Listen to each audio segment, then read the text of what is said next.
What is happening, people? Welcome back to this episode of the Scarfey Talks Premier League podcast. In this episode, then, we'll be reviewing how the Premier League clubs that are left in the FA Cup got on in round 5 of the FA Cup. Of course, a lot less, I should say, in the FA Cup now than before this week. So it should be a good one to review. And also, we'll be reacting to that quarter-final draw, getting to those narrow stages now. We're getting closer to finding out who's going to win this year's Emirates FA Cup. Well, I just want to vent my frustration before I start because I come home yesterday, wanted to watch West Ham versus Brentford, and the Discovery app was having a moment. So it took me about 70 minutes, no joke, on and off to get it working. So you pay that money every month and you can't even watch an FA Cup game. Disgrace, if you ask me.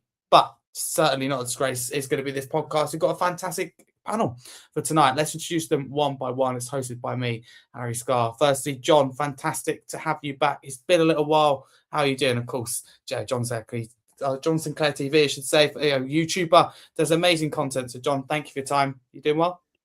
I'm doing well, Harry. Thanks for having us on, my friend. It's been a long while, but it's so made up, and I'm so blessed to be back on your wonderful channel. And you have grown a little bit, haven't you, Mr. Scarfe? You really have, man. That's all right. Thank you.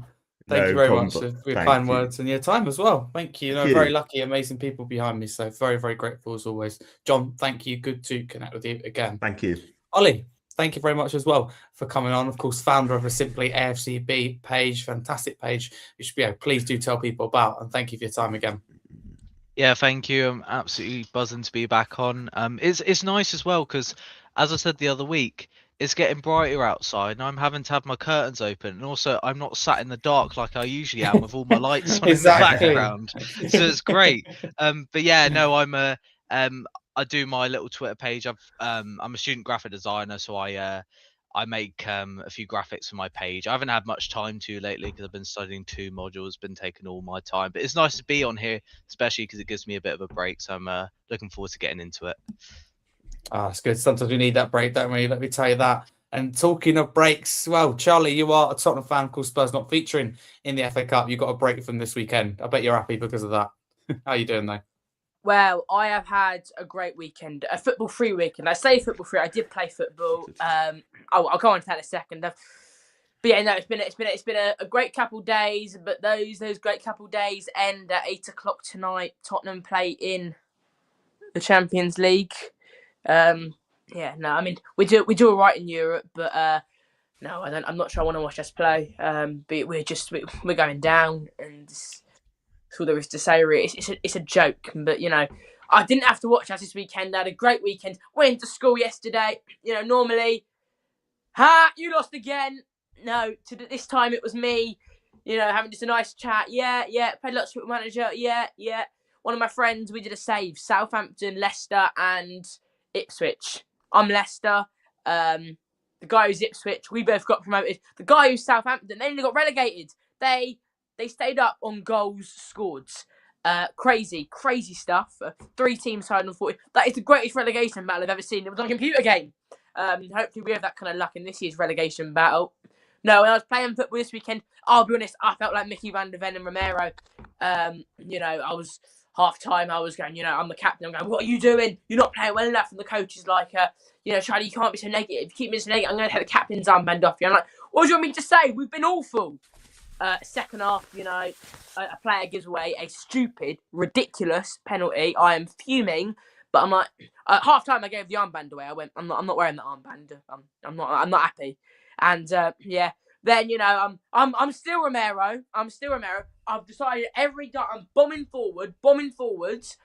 Someone pass me the ball. I'll go round 4 players, pass it to someone, they score. Yeah, clap in my ear at the manager like Antwoods. Or we do it to the fans really. And then someone else scores a fantastic free kick and we win the game. So I've had a great couple of days of no Tottenham. I'm in the mood of my life. Until I walk into school tomorrow and I get that same greeting. You lost. And I'm like, yes, we did. Because every time my excuse has been, don't worry, we're going to win the Champions League. Tomorrow I'm going to be like, yeah, we did lose again. And that's sort of what it's becoming now. I'm starting to lose hope. I really am. Oh, Champions League, it's for me. Charlie, thank you very much for coming on. I've said it before, I'll say it again. Talking about the same passion and energy you had, we might be okay in this relegation battle. So thank you very much. As lively as ever. Do appreciate it. Skibby, thank you so much for your time. Great to have you on. You're a Fulham fan. I'm so sorry to talk FA Cup again. I'm sure you've had all these conversations and got over it in your own words. But how are you doing away from football? Yeah, absolutely. And it's fair to say that I don't think my weekend was as action-packed as Charlie's. I'm a little bit envious there. But no, unfortunately, went to the game, thought, walking in quite optimistic, thinking ahead towards the quarterfinals. And completely bit me in the arse. And unfortunately, not to be. So yeah, after reliving that and burying that into the sort of the background, I've now got to talk about it again. So no, pleasure to be here for my debut on the pod. I'm delighted to them out because they beat us 2 weeks ago. So yeah. Yeah. You started that. Love it. Okay. Thank you very much. On to the first game then, which was Wolves 1, Liverpool 3. Not quite the same result or performance from Wolves that we saw in the Premier League. John, starting with you. I mean, get the feeling around the Wolves camp. I mean, anyone would be disappointed if they go out, but I think Wolves fans genuinely clutched onto this as a potential positivity because they've been struggling in the league. A lot better, of course, in 2026, but the FA Cup's been a distraction for them, but now they're out of it. But what did you make of this game? Yeah, Wolves, I think they'd be quite happy, in my opinion, to go out the competitions, concentrate on the slim hopes of staying in the Premier League. They're not going to do it, but you just knew that Liverpool's going to come back and gain revenge because they want to win something. They don't want to go for the season. They spent 460 million quid. They don't want to go for the season without winning a trophy sort of thing. So I think the FA Cup is their only hope. And they get the Champions League as well. But I thought Liverpool were too strong at the end of the day. And they took the chances. And they did want to get beat by Wolves twice. And I think they're just glad to go for the next round. And as for Wolves, I don't think should be too disappointed because they want to put all the energy for the Premier League. And you got to say the better side won. But Wolves, I think she should get her head down and concentrate on trying to stay up in the Premier League. It's going to be very, very difficult for them, but give it a right go, and then who knows? But for the Rob, they've just done a good job, and this has gone in. It took them a long time, but I think you need to look forward now. Trying to get back at the Championship next season if they can do that. Yeah. John, thank you very much. Appreciate that. Thank you. If I come to you, Ollie, I mean, it's just refreshing, I suppose. And credit to Wolves and Rob Edwards, isn't it, that we're even having this conversation. Can they just about stay in the league? Can they pull it off? To be even having this conversation when everyone was like, wrote them off from Christmas, kind of, beyond then, let's be honest about that. And I still think the general consensus is they will go down. And you listen to Rob Edwards, he wants to take it game by game. But they come on leaps and bounds, haven't they, in 2026, to the point where Wolves fans, and I saw it all across my ex from big podcasts and big channels, big curators, they're really upset to go out the FA Cup to Liverpool. They thought they'd win this. That just shows for me, I don't know about you, how far they've come. They've had massive aspirations since the turn of the new year, and I think that shows how far Wolves have come, because they don't genuinely have. And it's weird to say that when they're still bottom of the league by a little distance still, and they've just been knocked out the FA Cup. I think that shows how much they've progressed. Obviously, it wasn't very difficult from when they were the turn of the new year because they were pretty awful. But it's obviously none of that doing is down to Rob Edwards, and ever since the last few games, I think statistically wise, with the points they've picked up and the wins they've had in the cup, shows how well they've done. And I think there's a lot of things that can back that up as well. And it is credit to them because they have done well and they've played well. They've played good football while they've been at it. Obviously, at the end of the day, Liverpool had a point to prove after they played them in midweek, and they showed their true class. I think the lack of consistency has affected Liverpool this season, and they had to prove a point from what they did, because the performance in the midweek was awful. But Wolves did hold their ground in the FA Cup, and I thought the first half they had a lot of defending to do, and they did that well. Just in the second half, they can replicate that. They have been doing well, and I think they will take this this game and take it into the next Premier League game they have and keep that momentum going. Absolutely. Ollie, thank you very much. Skibby, if I can come to you on Liverpool, I think it's a big result for them, to stay in the FA Cup, of course, having to juggle on other competitions as well. They're not the only team, to be in that situation, but I just think for Arne Slot as well, in particular, they couldn't have really afforded, could they, to go out the FA Cup? No, and I think, John touched upon it where they've sort of slipped away from sort of the title race quite early on this year and were really struggling, and now struggling to break that top four. So winning a cup is probably the bare minimum that the supporters would expect. And I mean, when you come to Liverpool, historically, they are actually a very good cup team. And you think about the times when they won sort of Champions Leagues, for example, FA Cups. They've not necessarily done that well in the league in those sort of years, but this year just sort of feels like one of those where exactly what Ollie said, inconsistency is their key fall down, but they are a cup team, and that just seems to be not ingrained in the manager or the players, but just something that's ingrained into the club and the supporters that gets them through these rounds. So for me, I think they're going to be happy that they're still in the cup, but they've got to have a right belief that, they can pull it out on their day and potentially go on and actually win the FA Cup.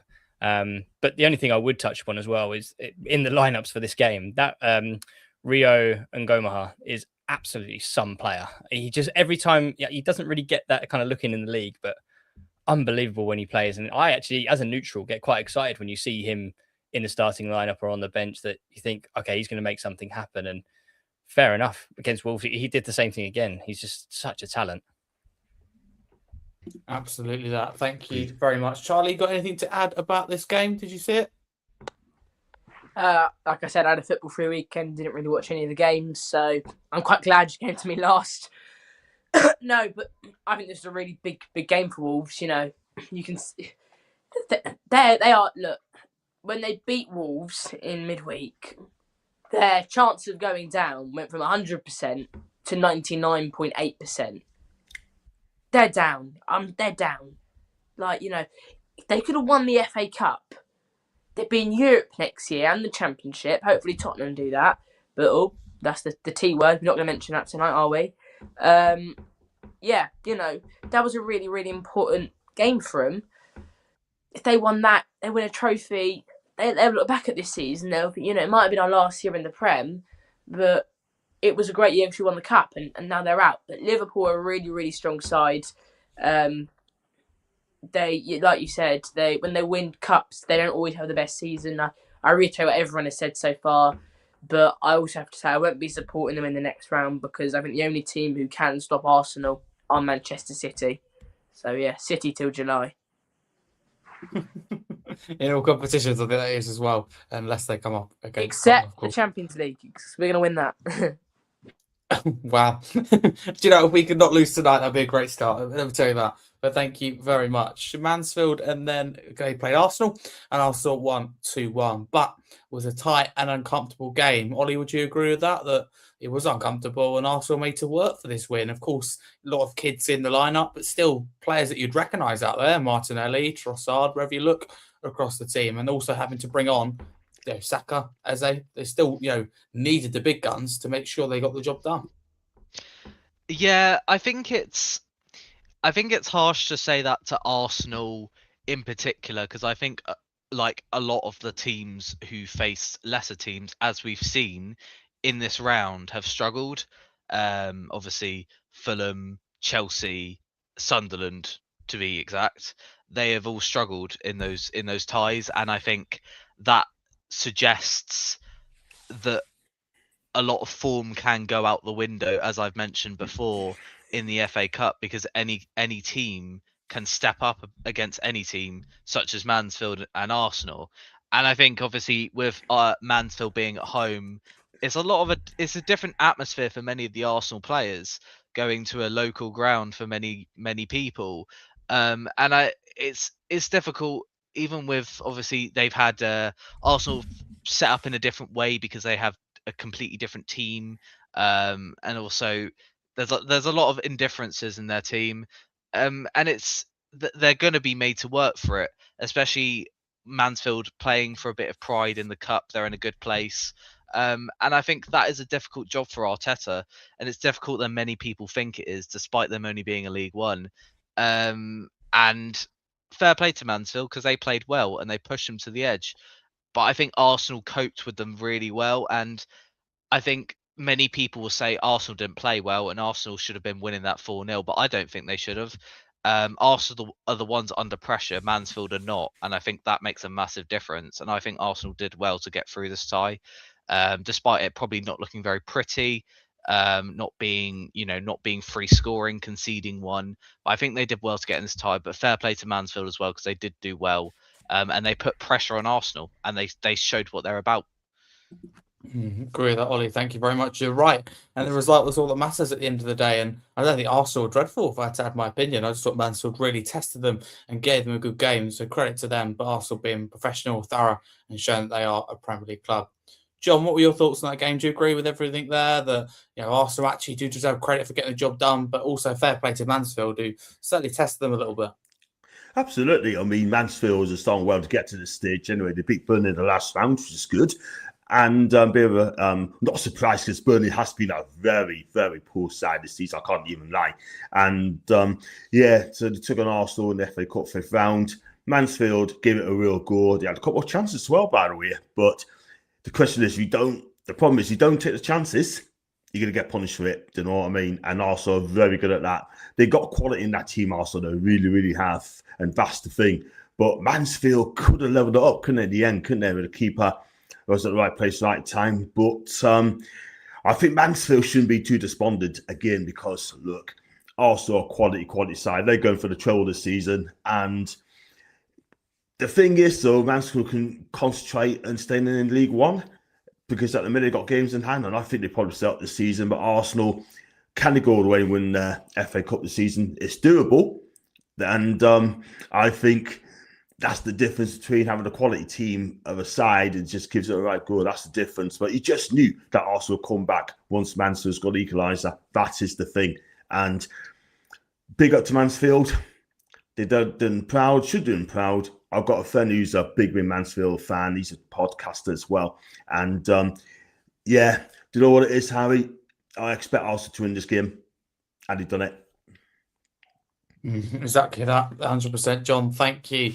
Skibby, do you agree with that with John? That simple assessment, particularly at the end there, that Arsenal expected to win this game, got the job done, pushed it along the way, but they got the result on to the next round. Absolutely. But I mean, as we all rightly know, the FA Cup, this is where the potential banana skins are, right? So the small clubs that come against these top 6 Premier League teams and everybody is up for the result, right? And if you flip that fixture to at the Emirates, no question in my mind that will be the 4-5-0 that Ollie was mentioning earlier. But the fact that it's at Mansfield, a place where Premier League teams don't want to go, especially when it's in early March when you've had torrential rain. I mean, in the middle of that pitch at the end of the game, I don't think I saw a single blade of grass. If I'm honest with you, no disrespect to the groundsman, but that's just the nature of that level of the game, and we love it because it just goes against everything that Arsenal and top players are used to. They're used to playing on these carpeted pitches and expecting everything to go their way. Whereas, you go to Mansfield, beginning of March, that ball is going to be extra sticky. It's not going to move just quite how you expect it. You have to put a little bit more oomph on a pass. And you don't get to practice that before the game because obviously Mansfield are playing there week in, week out.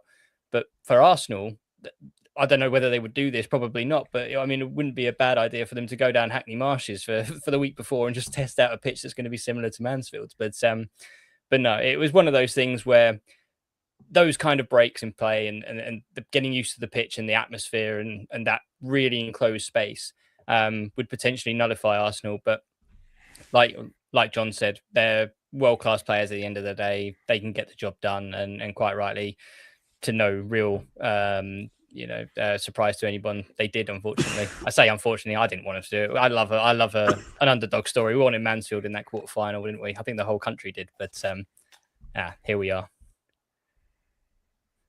I'm inclined to agree. That's a Spurs fan with that one. Thought you might. Let me just say that. Yeah. I got a chip in there. Thank you very much. The next game is Wrexham and Chelsea, with Chelsea winning 4-2. Charlie, I think can move on to this one. what were your thoughts on this? Because Chelsea getting the job done, but they needed all the time that they could get. They had to bide their time, let's just say, and a lot of decisions went for Chelsea and against Wrexham. So again, the Premier League club prevails. That's all that matters going through to the next round. Do you agree? Yeah, no. I saw Garnacho scored. He did all right in that game.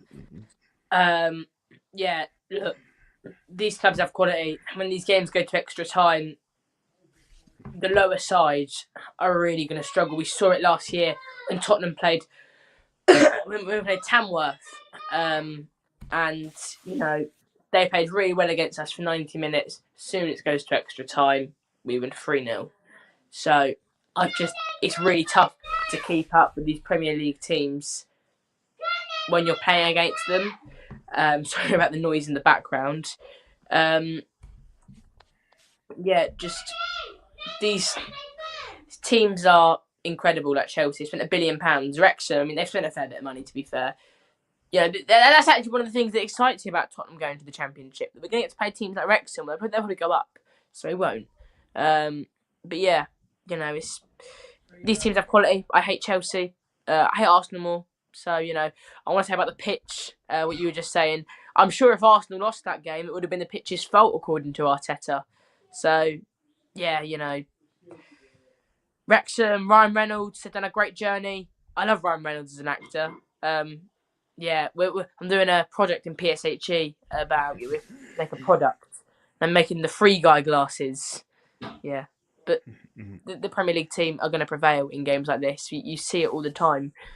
But I saying that, I'm not sure I'm going to talk about Port Vale and Sunderland. We will be talking about that. And Fulham. Yes, of course. Yeah, it's all to come. Absolutely. We'll get onto that because those are the Sunday games. The Saturday ones come first. We're still on Saturday for now, Charlie. Thank you. Skibby, coming to you. Do you feel for Wrexham? I mean, I personally do. I know that we all probably, if it's not our club, naturally favour the smaller teams. I just look at that and go, you brought in VAR that they've never had, or they're certainly not used to, let's just say. You brought it in, and ultimately that's the reason why, rightly or wrongly, they're not in the next round. They, in their eyes, they'd be through to the quarter-final, and it'd be right to think that if there was no VAR. Can you understand their frustration with the performance they put in and even taking the lead at one point?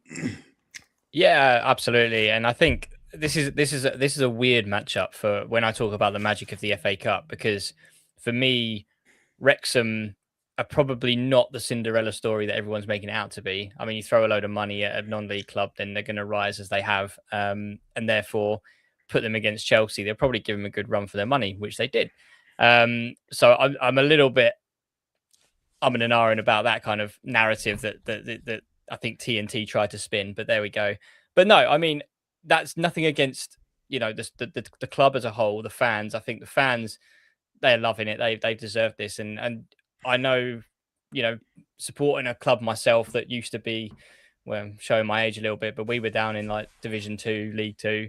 And when we were drawn against the Manchester Uniteds and the Liverpools of the back in the day, you get really up for it. And I think Fulham even managed it once, which was we took the lead at Anfield through a Paul Pesky-Salido goal. And I just remember it being absolutely mental. And I know that exactly what the Wrexham fans were going through when they actually took the lead. And you could see it coming. For me, Tosin and that back line all season have just been so suspect of how high they are.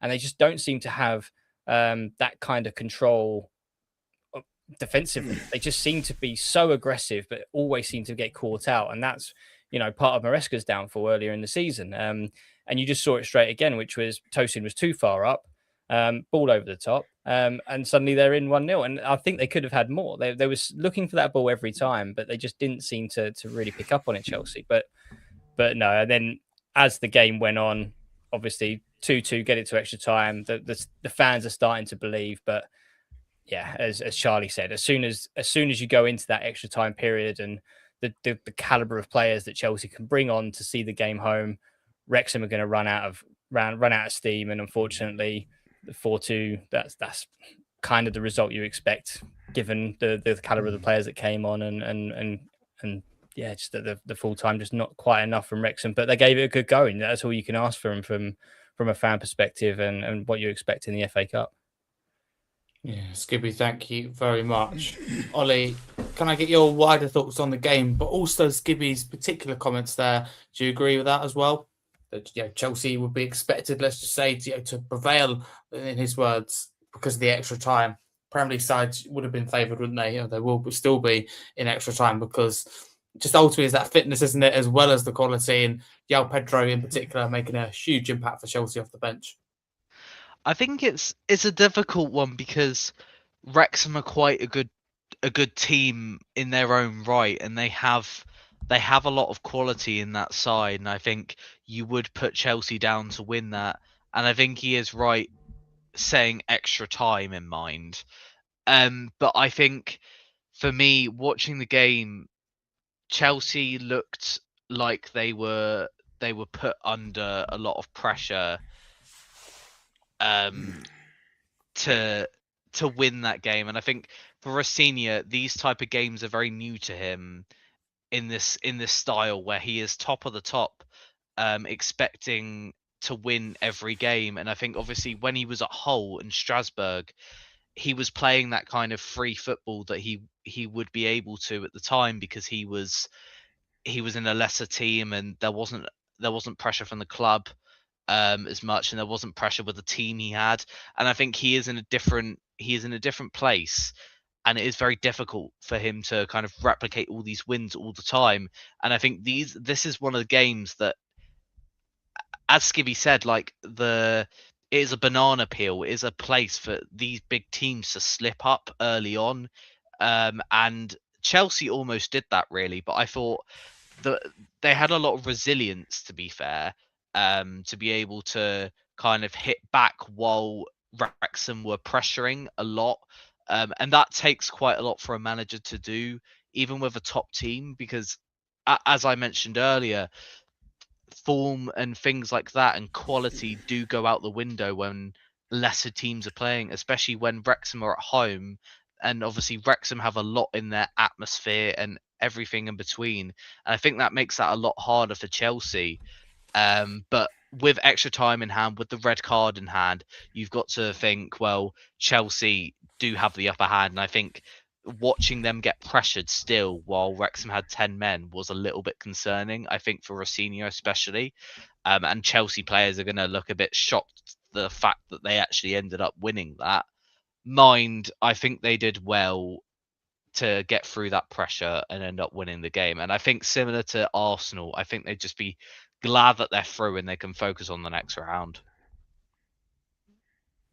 Exactly that, through to the next round. That's all that matters. Thank you. John, can I ask you about the next game? Because your beloved Newcastle are involved. Unfortunately, you lost 3-1. I mean, you must be sick of playing Man City this season at this point. How many times are you going to come up against them? It's not just that, mate. When we were ever going to beat Man City, yes, we beat them in the league this season at home, but I'm going to say it now, right before I come on to that one, yeah? I'm getting people saying that, we get beat by a quality team, this and that sort of thing. But we've been saying this for the last 10, 15 years, yeah? And I'm kind of sick of it.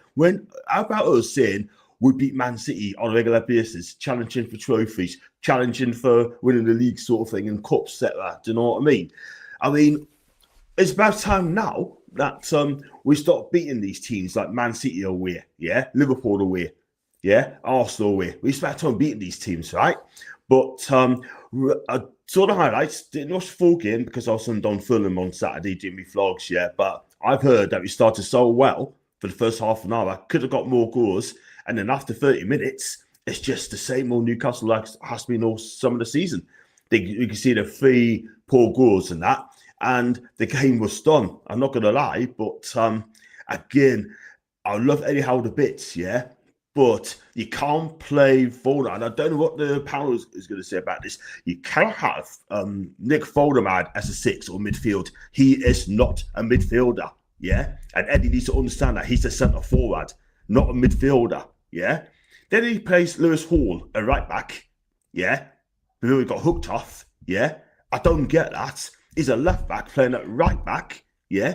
I don't know what Eddie's trying to do or trying to achieve. I love Eddie Howe, but I'll give him to the end of the season, right? And then if he doesn't qualify for European football this season, yeah, then we're going to have to look at it, because at the end of the day, we as a football club should be moving on, should be going level sort of thing, do you know what I mean? Yeah, I don't want my football club to be stagnant or stale. Yeah, but gotta say, Man City could have got more goals apparently. And yeah, once City went 3-1 up, we was never going to come back, never going to win this game. Yeah, and I know Wissa, I mean, haven't been playing much, yeah, but I'm going to give him another season because he's not been playing much, yeah. He looks out of sorts, looks out of shape. Yes, the injuries haven't helped us, but at the end of the day, right, next season is going to be a massive season for the guy because at the minute, I've just not been impressed with him at all whatsoever. Do you know what I mean?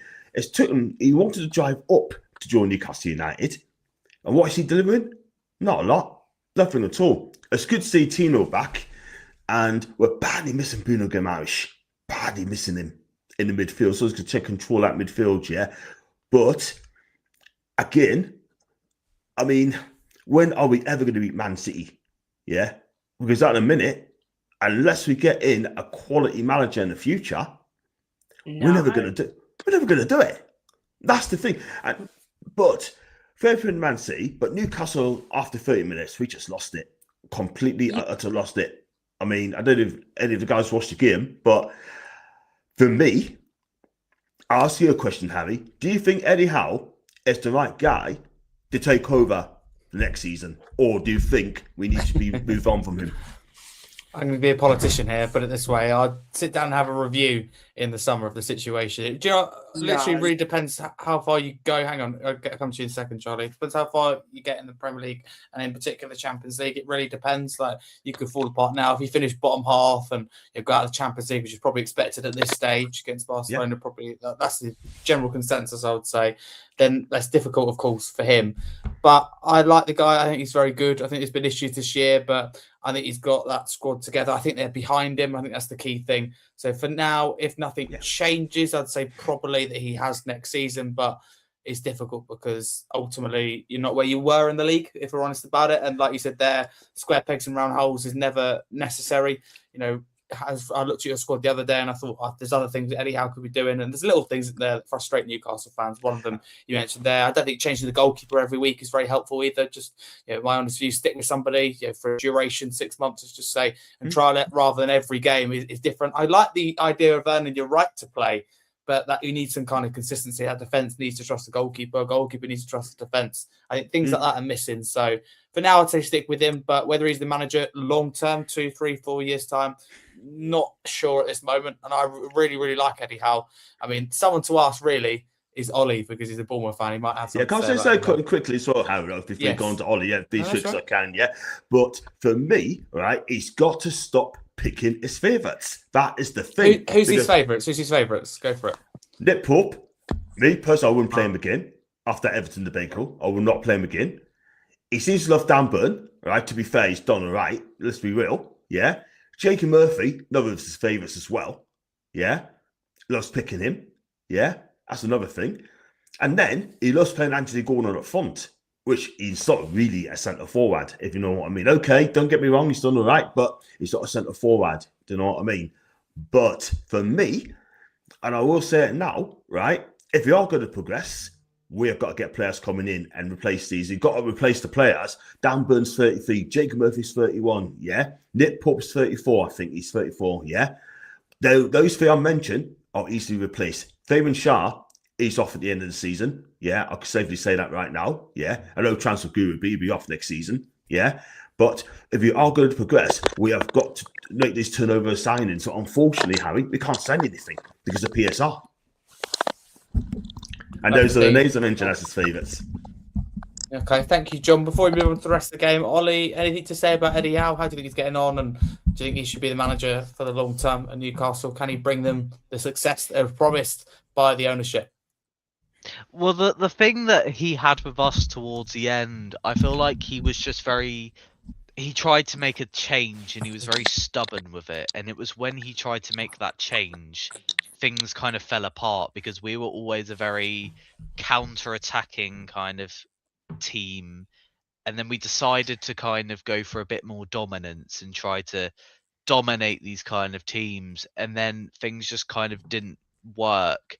But he was very stubborn. And I do agree with John a little bit that he had his kind of favourites. And he also didn't want to change the position of the favourites, such as Philip Billing, who we decided to play in a defensive midfielder. And anyone that knows Bournemouth when we stayed up in 22-23 under Gary O'Neill, he ended up playing as a 10, and he was a brilliant 10. But for some reason, we were playing him as a defensive midfielder, and it didn't work, and I didn't really understand. And the thing is with Eddie Howe, I feel like he's reluctant to change things, even at Newcastle. And there's certain things that he changes I don't think he should change. I think it's a mix of all.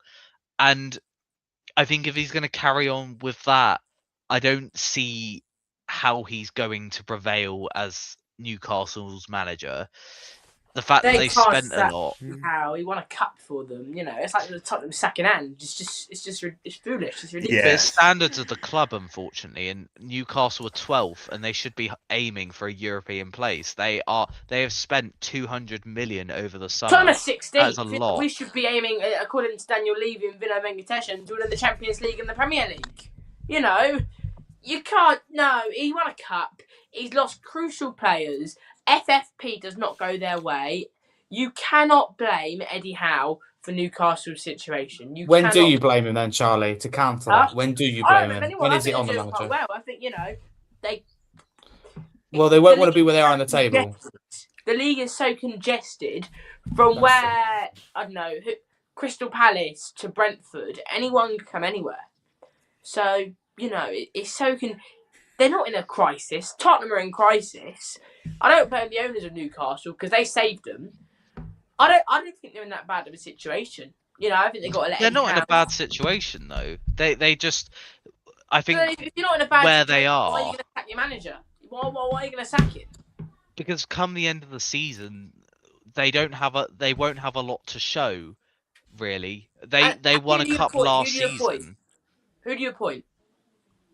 Well, that's up to them in the summer, but that is not a decision they need to make now, and they can look between now and the summer because I guarantee you they're looking at replacements right now, this very moment. They don't have to sack him, but they'd be looking for options. And I think come the end of the season, if they're not going to be winning enough games, they will lose their confidence. They've chosen to back Eddie Howe, and if he can't deliver with any manager, they're going to sack him. We are in a situation in football right now where if the manager isn't delivering, he will be sacked. And I think that could potentially happen depending on how they finish the league and how they finish the Champions League.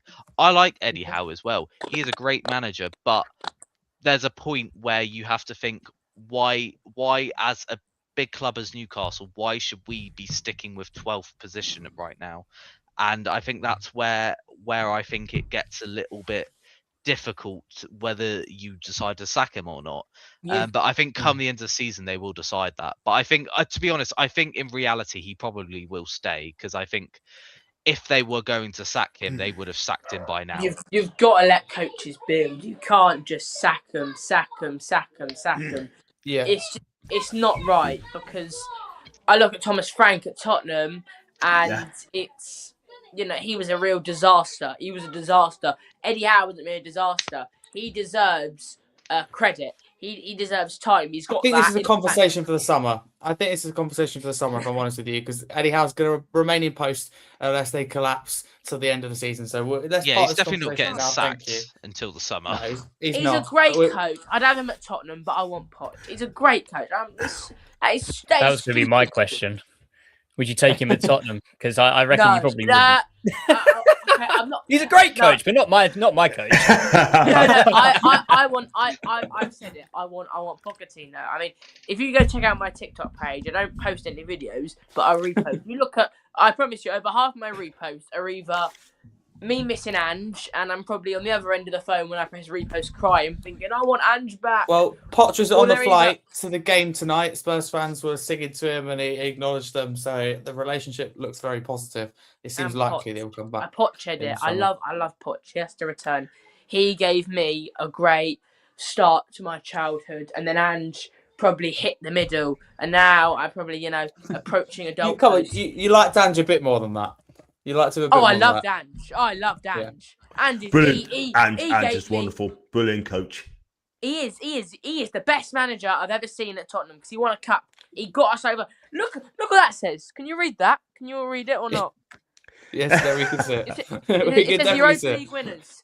I don't think anyone here except me and Harry can say that. So that's because of Ange, not because of Frank. Frank was foolish. I hate Frank. He's No, gone. I hate him. People He keep seems like a lovely guy. He seems I like a know, lovely guy. but I have an Okay. issue with those Spurs saying this because he's gone now, right? It's gone. It didn't work. Move on. Yeah, but it's his fault that we're 16th in the Premier Ah, League. Two doors coming to an okay. absolute mess. An absolute mess. The There's same not a owner's been here mess. 25 years. But we've got to move on. We've got to, Charlie, we'll come back to this, I promise. We've got so many opportunities to talk Spurs. You know that. So we'll have plenty of those discussions. I know that we feel slightly differently about a few things. But before we move on from this long-winded Newcastle and City discussion, Skibby, I'll come to you. Marmoush got a brace. Savinha, man of the match. What do you make of both of their performances? Where are the shining lights of this City win? Just shows their strength in depth, doesn't it? Imagine benching Haaland and you've got Marmoush coming in, who you signed for 45 to 50 million from Frankfurt. Like, from a Fulham perspective, that would be, and probably even Bournemouth as well. That would be breaking your transfer record for a player who is currently playing a backup to one of the best strikers in the world. So, I mean, no brainer for me that they're able to rest players against Newcastle, who, fair enough, as we've mentioned, inconsistent, but still have a decent pedigree about them in the recent times. But for Marmoush to bag a couple of goals when he's not been playing too much this season, like Doku, Silvino, just fantastic players. But yeah, I mean, that's always going to be the thing with Man City, which is you're always going to be holding hope that you can sort of catch them on an off day, but the amount of times that they have an off day is so limited.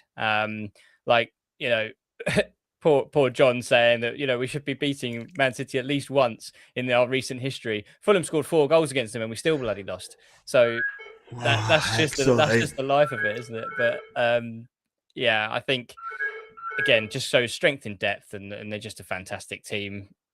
And yeah, I'm not too surprised by the result, but you did think that Newcastle had an opportunity there to potentially help the other teams of knocking out one of the favourites, but yeah, wasn't to be. City till July. I'm City till July. I know I am. I'm sure I know you am. are. City till July. We know that you are, absolutely. I'd rather focus on us, if I'm honest, but of course, you say to me City or Arsenal, I know who I'm going to choose we for do sure. need to focus on us, but at the top we've got to come on, City. City. I wear this badge of pride, but by the end of the season, I'm sure next season when we go down, we're going to see the plastic fans are, and this badge will be replaced with the blue badge. So that won't be me. I like them because they save us, but yeah, I hope they win the league. I hope they win the FA Cup. I hope they win the Carabao Cup. I know. I hope we win. Let's see. Let's do the talking on the pitch, eh? Skibby, and come to you for the next game. Fulham and Southampton again. Sorry to bring it up. I did say earlier. I was like, I know. I'm so sorry. You lose by a single goal, but they're not trying to, be a pain or anything like that or patronise. But so often we see Championship clubs, come up with the goods against the Premier League side, because whether we like it or not, the gap between the Championship and the Premier League, some parts of it is huge. Don't get me wrong, but we're talking about Southampton here. They've always been that kind of side in between, haven't they? The Premier League and Championship. This is always going to be, I think, a tough game for Fulham and what you kind of prioritise. How did you think you played? Of course, the result is not what you want.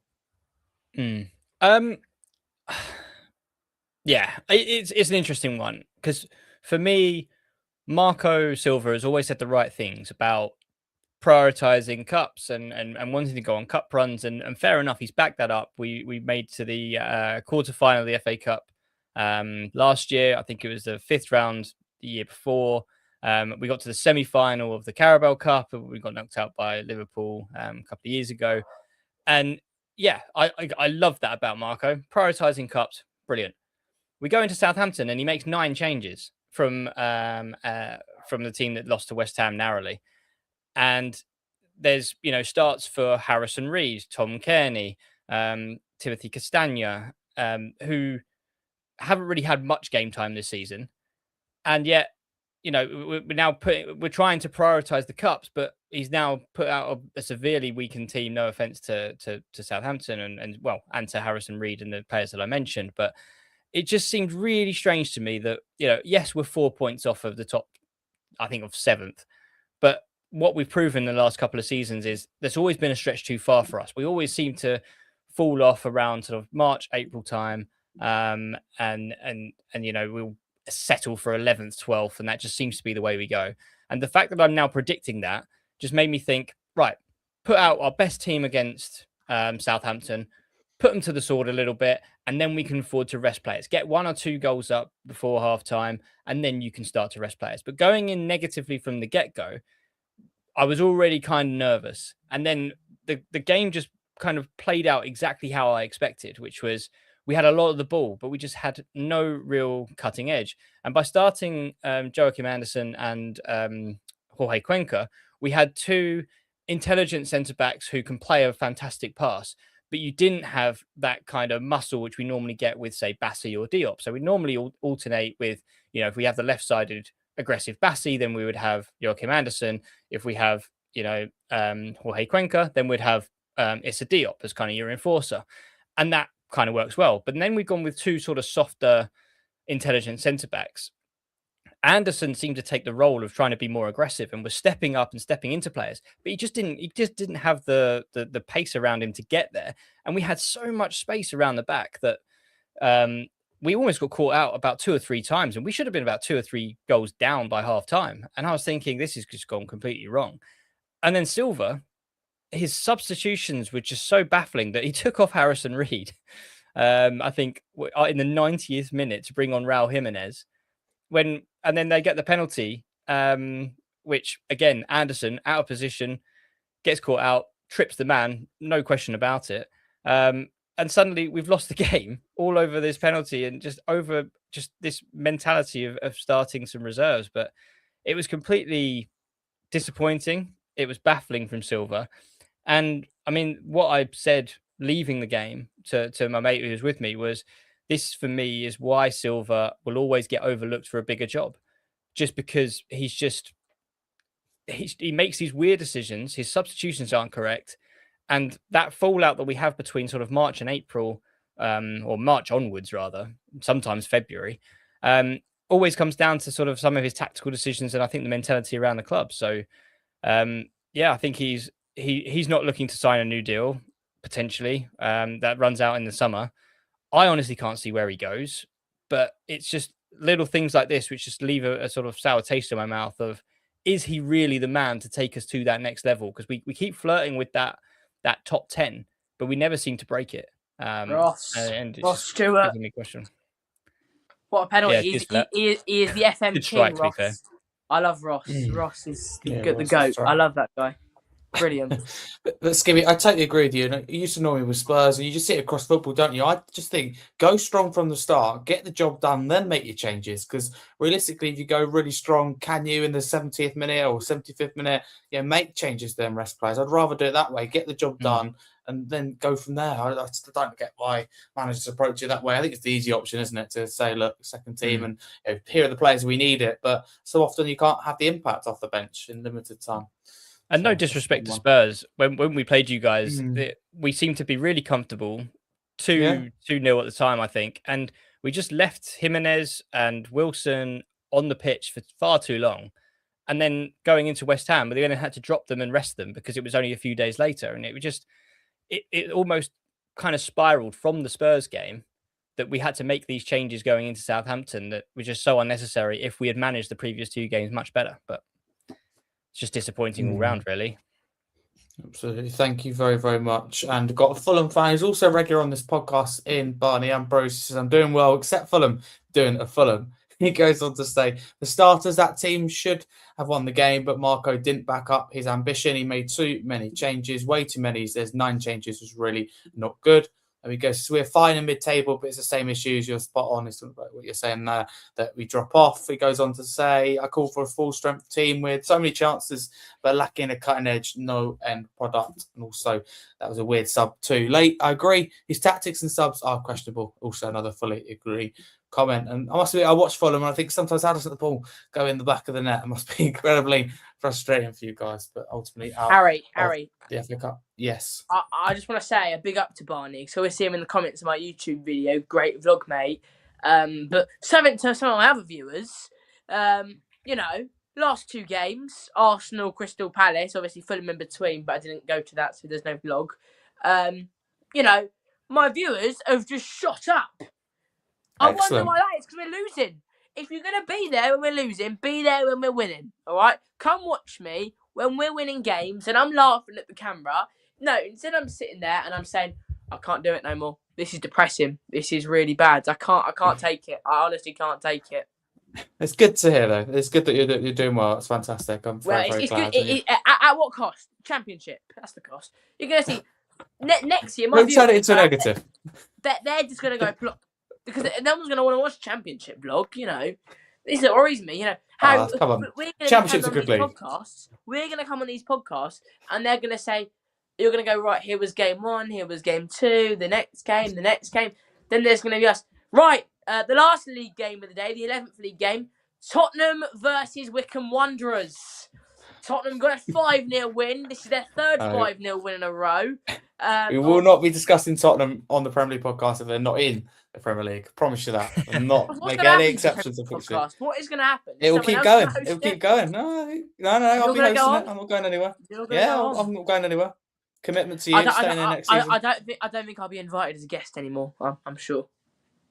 Unfortunately, you have to be. That's the thing. Premier League club. I get away with it as the host, but no. I'm off. Championship that way. You still got the Spurs podcast, and you don't know what's going to happen yet. That's the thing, and you've got Louis as well, who's a regular on here, who's a West Ham fan as well. So tense times at the bottom. So the podcast is losing. Hopefully, Harry. Hopefully, he's the one who's not being invited next year. Hopefully. I like you both. It's difficult. But before we move on, Ollie, I come to you again. Another Premier League side falls this weekend. The magic of the FA Cup, not in huge example here, but Southampton. Do you think that'll give them confidence, in their Championship campaign? I think it will, because over the season they've struggled with their. Well, yeah, they struggled at the start of the season, but they've picked up massively. Obviously, they had a terrible run at the start of the season. They're having to make up for that. Compared to a lot of teams that have like Middlesbrough, Coventry, Hull have been up there. Obviously, Wrexham are building up as well. That are already up there, so they're having to make up for these points. And I think that will give them a lot of confidence being still in the FA Cup.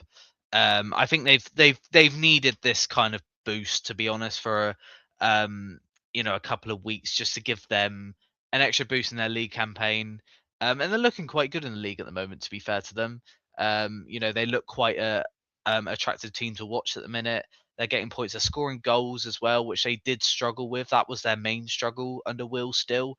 But they've done well. I think they've made a good appointment, to be honest, because at first he looked a bit inexperienced, but I think he's built on himself, and he's shown what he's about.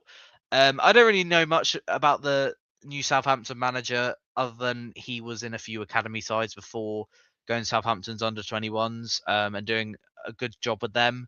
And he looks to be doing a good job with Southampton at the moment. I think it's good when a manager is hired knowing the club, and I think he knows the club, and he knows a lot of he knows a lot of staff around the club, and he obviously knows the senior players, which is a good thing. So I think that'll help. I think this will help their fight, considering obviously they had to defend well, and they had to fight for the win. So yeah, I think it will help them. Yeah, absolutely. You have to see what effect it does have. Ollie, sticking with you though, magic of the FA Cup. This is actually where I can use that term. Port Vale beating Sunderland 1-0. So yeah, a bit of a interesting one. There's Port Vale through to the quarterfinals. I mean, no disrespect to them, because they've done incredibly well. But if you're the Premier League side, you'll be thinking, Port Vale, maybe not away from home though, as they proved in this game. What were your thoughts on this one? Yeah, it was was a difficult one for Port Vale, really, because obviously I've looked at them in the league, and they had a horrible campaign so far. League standings, obviously they're one of the only sides to be in the FA Cup. Still to this point, having quite a terrible league campaign, other than what Wolves were. But they were, they put that aside for the FA Cup. They hired a new manager a couple of months ago, and they look to be doing well. I thought they defended well. They had to hold it against Sunderland a little bit and be patient. But just like the last round they were in, they hit Sunderland back very well, and I thought it was poor from Sunderland's point of view. To be honest, I think they would be looking at this and feel very disappointed because they had a good chance to do well in this cup competition to put with their good league campaign they've had so far. So I think if I was a Sunderland fan, I'd be really disappointed with this. But from a Port Vale point of view, as you say, magic of the FA Cup. I think league campaigns aside, they've done really well to push Sunderland and get that win. But that's what it's all about, and that's what happens in this cup, because a lot of Premier League teams come to these grounds. As Skibby actually said, the pitches are completely different to Premier League standard. And I know a few years ago Sunderland were there, and they were probably playing Port Vale actually a couple of years ago in League One. But obviously a lot of their players are unused to that. Obviously you wouldn't see Granit Xhaka playing it out in Eastleigh in the National League, would you? But they've done really well, Port Vale, and it is a tough one for any team going away to any of these League One, League Two, even Championship grounds and trying to get a win. That just proves it, really. It absolutely does. Thank you very much. And before we move on to the final two games, John, if I come to you, gut wrenching, would you say, for Sunderland, a big dent, because they could, ultimately at one point looking at European football, eyes at getting to the quarterfinal of the FA Cup, but take a little bit of a dent, but still, having an excellent season. Oh, can't hear you, John. You're on mute. That's it. Thank you. No, sorry about that. I knew something. Yes, look, Sunderland, pace with the say, they're having a fantastic season. Yeah, since come back to the Premier League, and they've spent well over just under 200 million just to stay in the Premier League. But for them to lose to Port Vale is a massive, massive, massive shot to them. I mean, look, I thought Port Vale were played really well. And Sunderland did try, but it wasn't enough. But it's nice to see lower league clubs such as Port Vale go as far as they can, because I do love cup upsets. Yeah, I really, really do. But it goes to show it's any other given day, right? And anything can't win the FA Cup. Yeah, everyone thought someone's going to win this game, but Port Vale have different answers. But the goal scorer is a Newcastle fan. Are you like that? Big up to him, by the way. But yeah, I mean, Port Vale. I did see that. Alan Shearer, wasn't it, celebration? Alan Shearer celebration. I tell you what, the Sunderland fans were absolutely raging. So, more for them. I'm not going to cry for them, but listen. I mean, look. I mean, Port Vale, fair play to them. They got a big payout. They got a big day against Chelsea in the next round. I wish them well, but I hate to say that's as far as it's going to go, because Chelsea is playing really well. They will find a way, but I think Port Vale would rather have gone out of the competition, concentrate and staying in League One. But you know what? This is going on and on and on. And I think if you look at it, Sunderland will be absolutely gutted that they didn't go for the next round. They can concentrate on just consolidating the Premier League. But I've got to say that Port Vale fans, I think, are fantastic supporters as well, home and away. They really are. And enjoy your day out, because you're now in the quarterfinals of the FA Cup. I certainly enjoyed this day, and they're certainly going to enjoy the quarterfinals as well. Whatever happens in the game, whatever the outcome may be. But second to last game, Leeds United and Norwich City. Ollie, I'll come to you for this one. 3-0, do you think the scoreline is, flattering? Do you think it represents the game? Because at times it was tight, particularly with Leeds. They did have a 2-0 advantage at that point, but Norwich looking to push. And as they went to push, they conceded a third. What do you think of this game? I think this on paper should be a very difficult game for Leeds, because they have because Norwich are doing really well in the Championship, and actually they look like a very tough team to beat at the minute. So I think it's been looking like a difficult one, but I believe that Leeds did well to get this defeat, and I think that will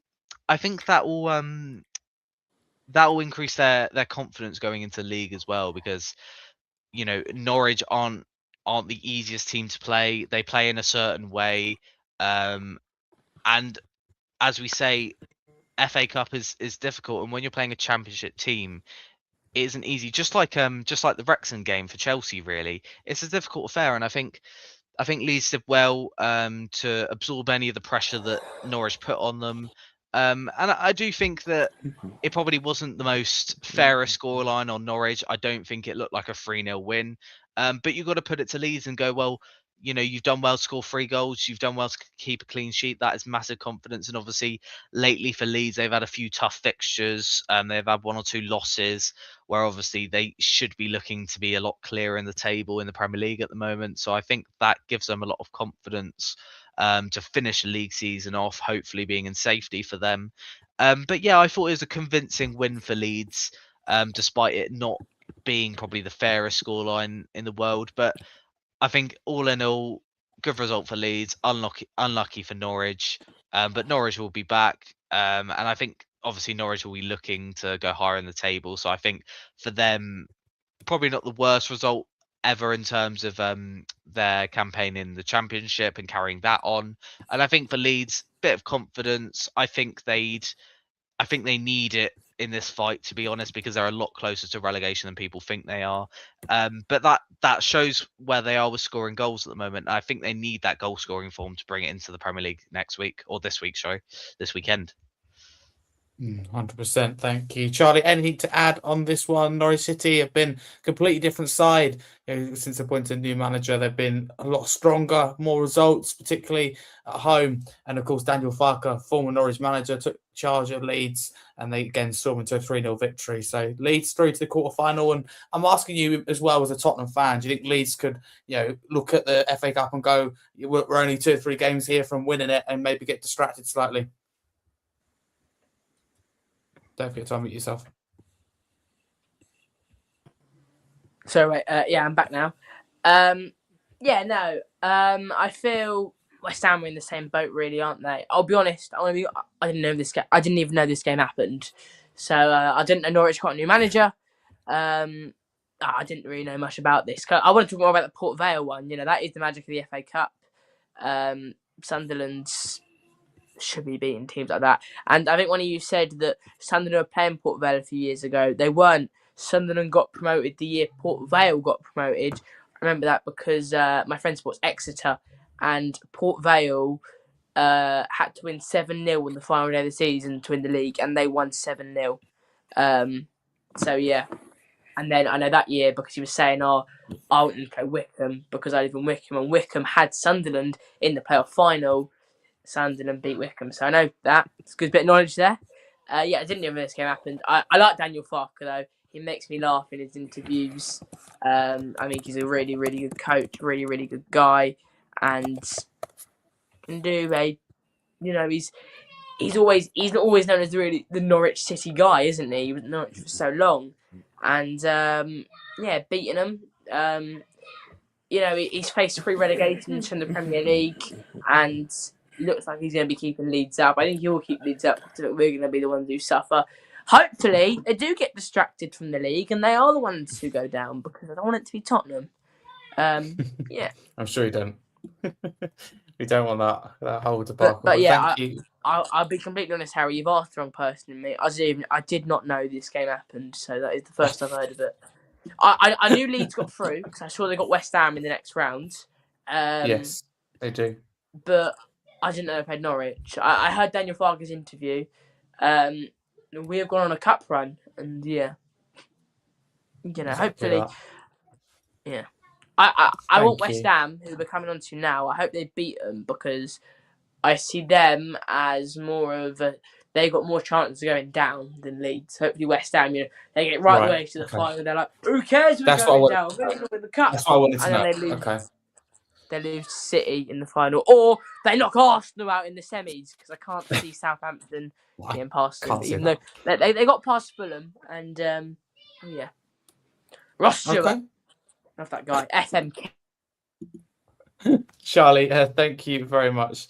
Final game there, West Ham and Brentford. It's 2-2, 5-3 on penalties to West Ham. I said it before, I say it again. I don't know if anyone else had the issue, but I certainly spoke to quite a few hundred that did, replying to me on X, and I was not happy yesterday. I got in and I was like, oh, it'd been a long day and stressful for different reasons. I thought, right, I just put the football on. I was like, the same advert was playing over and over and over again. I thought someone's just trying to wind me up. Tried on multiple devices. That was not the case. It's an issue with Discovery. So I missed the whole game. Come on at the penalties. And to be fair, the penalties were class. I want to get a few of your opinions on this because it was a good one. Skibby, I'll start with you. What are your thoughts on this game? West Ham prevailing. I mean, yeah, talk to me your overall thoughts. There's a lot to unpick here, but they showed resilience, didn't they, West Ham? Because to concede late in normal time with Brentford getting that second, sometimes it can completely, I don't say demotivate, maybe it's the wrong word, but it can turn the tide completely. And West Ham stayed strong and won in the end, and 5 really good penalties. Yeah, absolutely. And I think for West Ham, it's really key for them because I've seen it over the last few weeks where they're really growing into the Nuno's way of playing, and there seems to be a bit more confidence about them now, where they seem to be at least taking in, because a lot of times when the manager comes in, when you're down there and you either resign or you push on and try and fight, and the manager's going to come in and try and employ the way that he wants to play. And if the players don't buy into it, then you're pretty much down. I mean, you look at sort of teams. I know that they haven't really had a new manager, but Burnley under Scott Parker is a way of that, where I just don't think that they've bought into what he wants to do. Therefore, that's why they are where they are. Just from my experience, and probably Ollie's as well, Parker ball is just disgusting to watch. But for West Ham, they are growing in confidence, like I say, and for them to take the lead as they did with Bowen, and it's nice to see Souček. I don't know what it is about Thomas Souček, but it always seems to be a manager comes in at West Ham. They think the Souček's no good. They leave him out of the team, and then they always go, "Oh wait, he's not doing. We're not playing as how we should be." Bring Souček in, and he makes things happen. And he's just such a menace in the box. And he's now started to score under Nuno. When I think originally, I might be wrong here, but he wasn't actually playing under Nuno from the get-go. But what I will say is, as much as it pains me to say, Brentford, I wrote them off at the start of this season. Under Keith Andrews, I don't rate him at all. I felt he was just a glorified set piece coach. But as we've seen, the team, the actual league itself is now manipulated into this set piece galore, and it's just suited Brentford. And their striker Thiago, fantastic player. He's so annoying to see from a neighbour who should be at a similar level to us, but we lost Mitrovic. We've got Raul Jimenez and Muniz who score every so often. But to see a player who's now come in, and I believe he's got he's only him and Haaland have now scored 20 goals in all competitions. So even though he was injured last year, he's now come in as a brand new signing.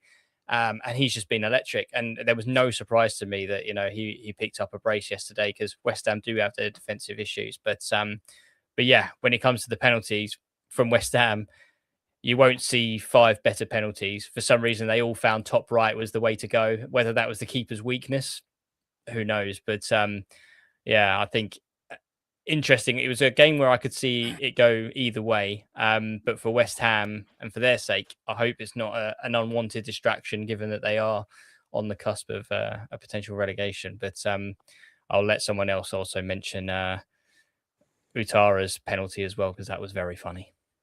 Yes, absolutely. And that one guy that's going to be mentioning it is Ollie, of course, with the connection with Utara, of course, former Bournemouth player. But Ollie, give us your thoughts on this one then, because it doesn't look good, does it? Dango Utara tries the Panenka. And listen, I'm not defending him here at all. I don't know what's going through his head in that moment, but it's one of those that if the keeper goes either side, people go to Dango Utara, I think, and go, nerves of steel. Look at this guy, he means business. It's one of them, right at the Panenka. You take so much risk.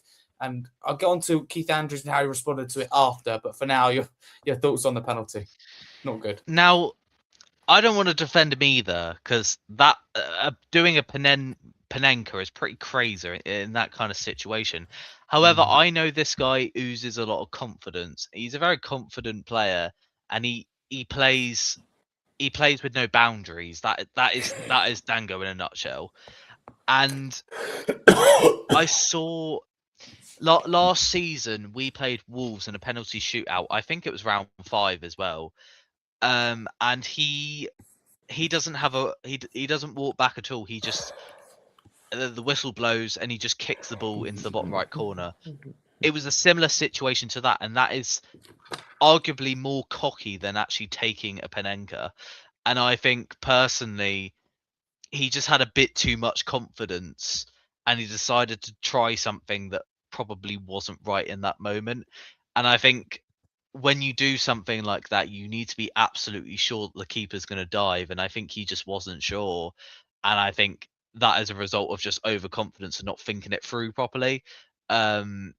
And he is capable of taking that kind of penalty, because we've seen things like that personally at Bournemouth, that he just likes doing things as a risk, and he'd taken a risk there and it didn't come off. And I think I watched Nathan Collins say it this morning, and just said, you know, he's tried something, he's failed, and Brentford have to go again. That is how it is. I think players, you know, even if you take a bad pen accidentally, it's no different to taking a Panenka, really. It's just a bad pen, and these things happen.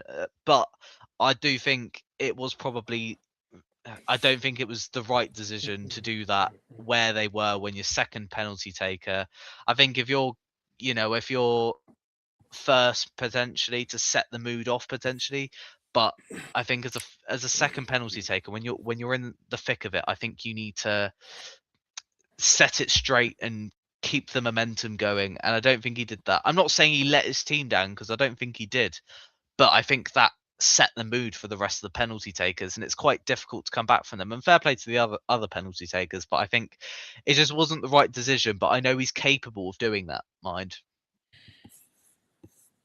Okay, thank you very much. And my final question, and it gives you, John, because Brentford manager Keith Andrews, after the game, his exact words were ridiculing penalty misses is disgusting. So jumping to the defence of Dango Atara.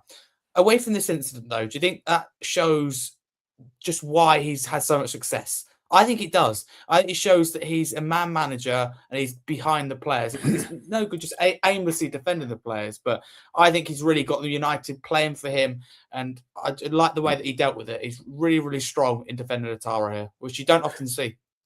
I totally agree there, Harry. Do you know what I mean? I think Keith Andrews, as a young manager, it's his first gig, and I think he's doing really well. He's done a fantastic job. Look at the league table, and I do expect Brentford to be there. Oh, they've done a double over by the way, so under Keith Andrews, of course. But you got to let the players do what they want to do, sort of thing. I think that's what he's trying to do. Go out there, express yourself, do what you have to do, and then I'll back you all the way. But Quatara, that Panenka, it was either dumb or stupid by the way. But I'm afraid to say he did it, and it just didn't come off him, didn't he? Sort of thing. Took a gamble, didn't come off him. But saying that, I mean, Keith Andrews, I mean, he always back his players, always back the team, and that's how it should be. But some managers come out and really have a go, ridicule the players for doing a thing like that, sort of thing. When you have a go at people, then they don't tend to listen to you.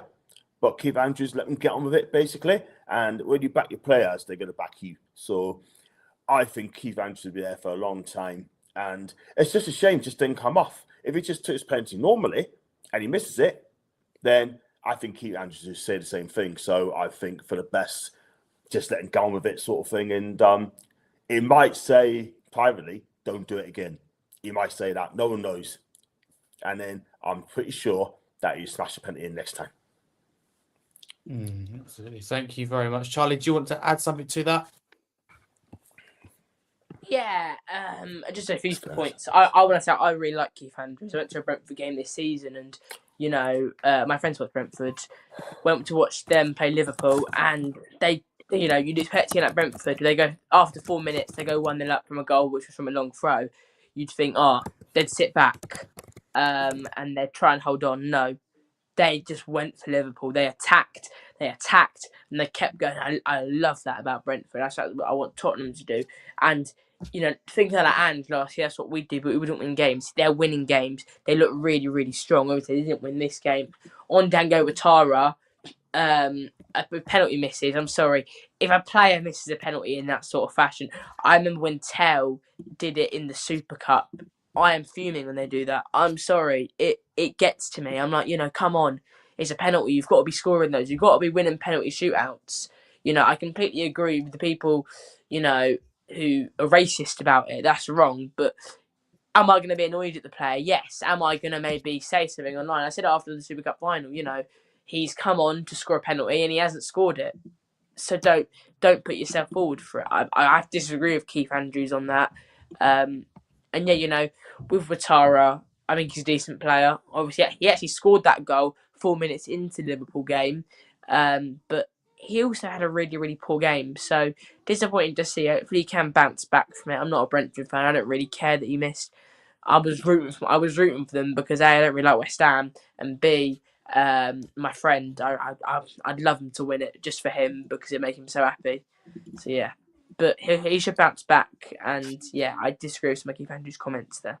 Okay, thank you very much. I told a lie because I've got one more question I'm going to give to you, Skibby. Something that really stood out to me, and you expect West Ham to celebrate, and they went big with celebrations in the dressing room after, and they went big in particular and put it on social media.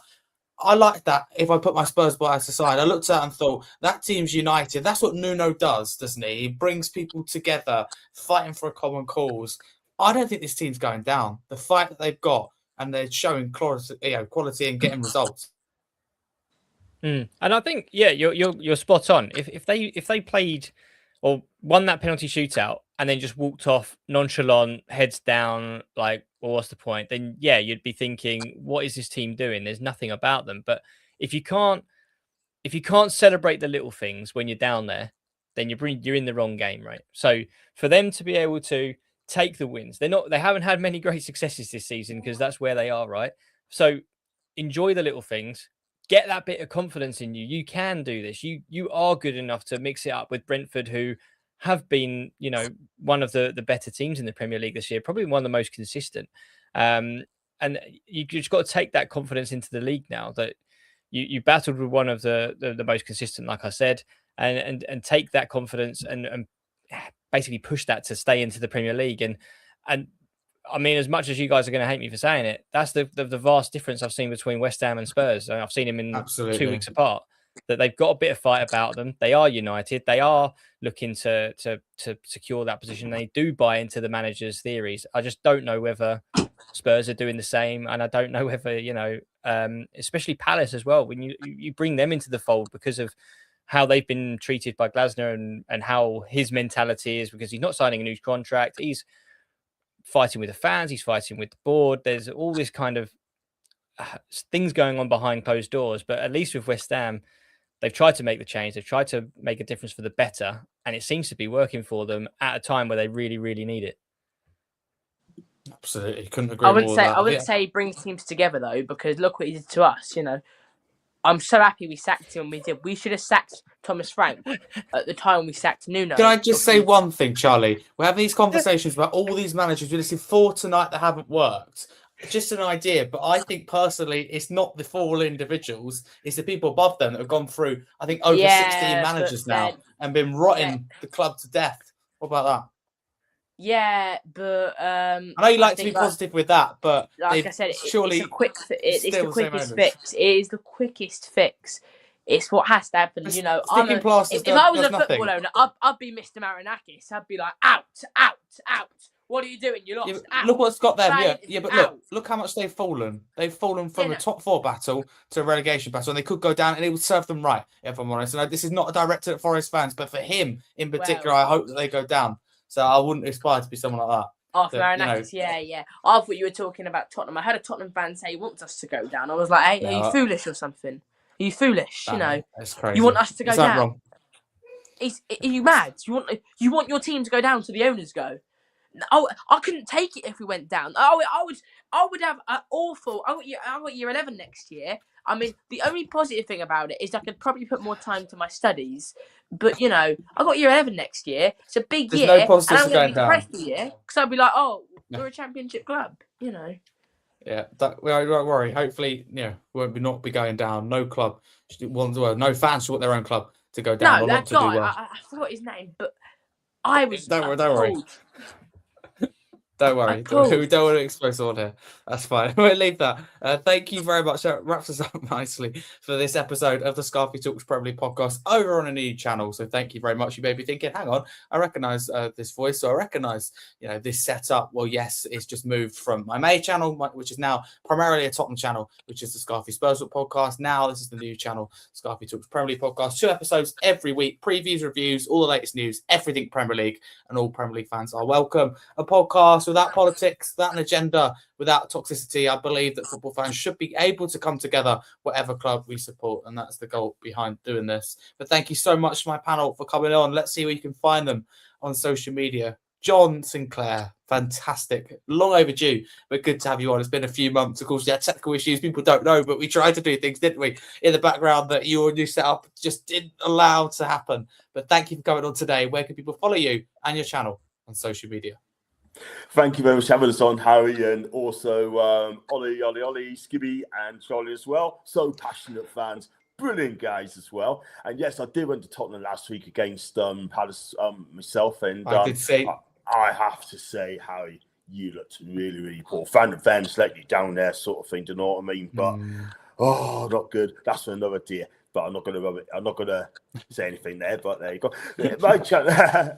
But listen, you can find me on John Sinclair TV. You can find us on TikTok. You can find me on Insta, which is John Sinclair 55. You can find me on social media as well, and YouTube. What I do non-league football. I do grounds over lower leagues, Championship, League 1, League 2. I do Scottish games as well. I do love Scottish football. The last one I did was Rangers Celtic. Do check out on that one. That was absolutely carnage. And then I did one before that, the game between Dunfermline versus Aberdeen. And I tell you what, big up to Dunfermline fans if you're watching as well. I love you. And Partificial fans as well. I love you as well. So check me out on that. And I'll be doing the next vlog on Sunday. Linfield versus Glentoran in the Bet McLean Cup final. I'll be there doing matchday vlogs over there. So if you like the video, like what you watch, just subscribe to my channel. Sounds great. John, thank you very, very much for plugging that. Thank you. Good to have you on, as always. Thank you. Ollie, thank you, thank you as well. Anytime, Ollie, thank you as well for coming on. Tell people they can follow you as a graphic design student, also everything, about Simply AFCB. Yeah, thank you. Absolute pleasure to come on once again. It's been an absolute blast. Where am I going with this? I lost my train of thought. Simply AFCB on X. I do a lot of general content. Do my designs for my match days and other designs where I can. Not so much at the moment because I'm a bit nuts with uni work, but I'm getting through it and thankfully done with that in April, which is thank goodness. I want this to be over. I do a lot of content where I can just to do up my portfolio. And hopefully I can do something in the future with graphic design because I absolutely love it. But again, thank you very much for this. I really appreciate it. It's been an absolute pleasure to be on again, and follow everyone else, please. Thank you. No, anytime. Not only a talented, podcaster, if you like, very talented graphics design student with some fantastic graphics that a lot of Bournemouth fans rightly like, and football fans, because I definitely like them. So, and I'm not a Bournemouth fan, so I'm going to include football fans in that. I know other people do as well. Ollie, thank you so much. Good to have you on. Charlie, Carmely, I'm trusting you here. Tell people where they can subscribe to your YouTube channel. I tell you what, if you like calm, then you don't subscribe to me. Simple as that. I want to be passionate. That's true. I want to get my views across. And I mean, like Harry often says, never apologise for what you say. Within reason. To be clear, within reason. If you say something wrong in many ways, of course. Well, yeah. If you say, don't apologise for your opinions. An outrageous view, yes, I can see that. But I guess about football, Absolutely. I will never apologise for what I say. I'm not going to give any outrageous views. Don't worry about that. Like Harry, no politics. I I might have to apologise in a few weeks, actually, if Harry Redknapp doesn't get appointed, but I'm very confident he will after I heard that he's joining. Actually, when he does join, Harry, we've got to do a podcast, and that video is going to go viral. Your subscribers and my subscribers, they're going to go from what they currently are, and they're going to go bang. And I'll promote all of you lot as well. So, yeah, I'll be the next Fabrizio Romano. But yeah, Charlie Pisani YouTube, go check it out. Harry, you've told me to be calm. I think I've gone a bit much from calm, so I'm going to leave it there. Thanks for having me on. What a great podcast. So happy not to talk about Tottenham, but also so disappointed because I have to say it is tough because I can't not put a word in. I'm just Tottenham. I don't like watching other teams. So I think you've mentioned Tottenham. We did sneak it in. A time too many considering they weren't even in the cup. So exactly. Yeah, that I think this podcast has been an experience not talking about Tottenham, and I haven't been able to complete the mission. So yeah, thanks for having me on. Again. Calmness. You did text me the other day. If you come on, be calm. And I kind of wanted to say, but I didn't want to say it. Don't have me on because I'm not going to be calm. I want to shout. That's me. That is the part of who I am. I like passion, but filtered passion. That's what we're looking for. No filter. We need some filter. We need some. Charlie, Harry. I tell you what, we are a great duo. Me and you. We're a great duo. We got the calm. The no filter. Thanks, everyone. Absolutely. The polar, no, anytime. The polar opposite. Charlie, thank you very, very much. You are still incredibly talented. Thank you. And just 14 years of age as well. So thank you so much for coming on as always. Skibby, thank you so much. Good to have you on your debut on the Scarfey Talks Premier League podcast. Thank you so much. Great to have you on. And again, sorry about the circumstances. Just to let you know, I have a track record of any guests I bring on for the first half a dozen times. The club never does well, either directly after or often before. So you won't want to come back on. I shouldn't say that to you, but tell people where they can follow you on social media. It's been great. It's been great to chat to you guys. And to be honest, if I was on every time Fulham won, I'd probably make about 2 or 3 appearances a season. So yeah, it's always good to talk about the losses as well. But no, Putney Perspective on X. So you can find me at Putney Perspect. I also help or do a podcast called That's So Craven. You can find on YouTube, Spotify, wherever you want it. But usually 2 episodes a week, preview and a review. So Fulham fans can find me there, or any fans. And yeah, I always give my services like this. Love to talk about football, love to talk about Fulham. So yeah, much advice to be here, and thank you. Yeah, I just subbed your channel as well, Skibby. I just subbed your channel as well, my friend, and just subbed you and Simply AFCB. Yeah, is that the one? Absolutely. I'll give you all the links after, John. Yeah, I've just seen you follow me. I followed you back. Thank you. There you go. Indeed, great stuff. Any links you need, go to me and I can provide them all. No worries. We'll post out as well after. Thank you to everyone that's listened. Again, new channel. Some views are slow to start with, but thank you so much to those that are slowly coming over. Good to hear from you. If you want to come on, drop me an email, scarfharry323@gmail.com if you are interested in coming on. Thank you so much. Or you just want to have your say as well. Let me know what team you support, how you feel about your club right now. Thank you very much for everyone for watching this episode of the Scarfey Talks Premier League podcast.